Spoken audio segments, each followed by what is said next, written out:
city-state. So the wickedly evil and hard problems are going to involve some really fancy-ass, smart thinking, why don't we think kind of solutions. There you go.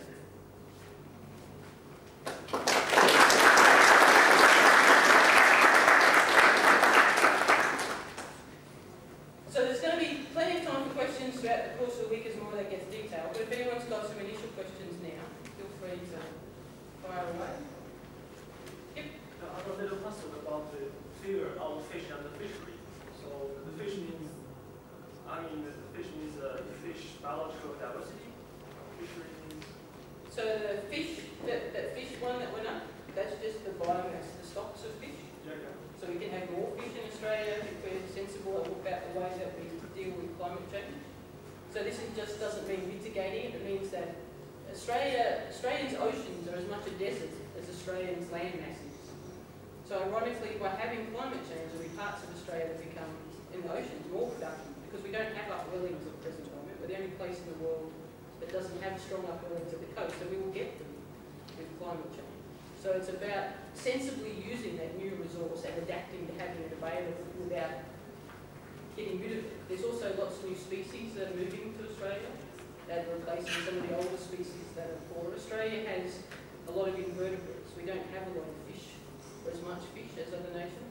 So it's about the biomass, it's about the biodiversity, but on the fishery side, it's about the catch and economic profits that they can provide. So both food security, but also their profitability.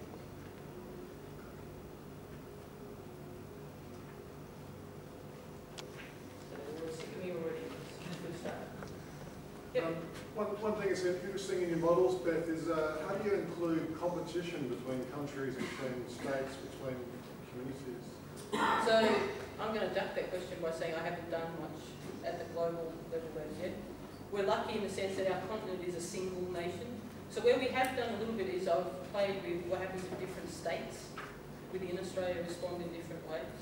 And the simple message pretty much is always do the best that you can because there's a benefit even if the other guy's cheating on the other side. So while there's a prisoner's dilemma kind of game theory part behind it, there's actually, in every single way we've tried it, there's always a positive benefit to you doing something.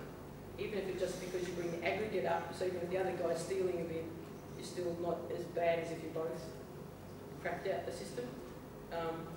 But it's also because there's become social pressures, at least within a nation, but potentially internationally as well, given the bottom-up movements that are happening, for that pressure to come onto them. So places like Iran, for instance, have just started sustainable fisheries and environmental policy with the marine reserve processes and are actively trying to learn the sustainability techniques. So that's where you get that link back into the social feedbacks of what they call social norms. The rules of behaviour can shift. So if you just the old saying my grandmother, don't lower yourself to the lowest denominator, do what's best for you. If you actually follow that through at a systems level, they can change through that social feedback.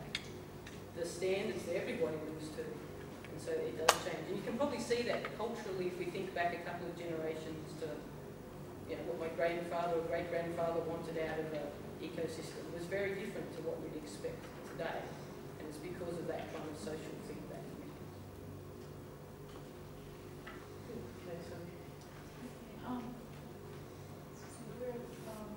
Lars has just requested that we have a short break here so that some of the technical problems can be cleared up.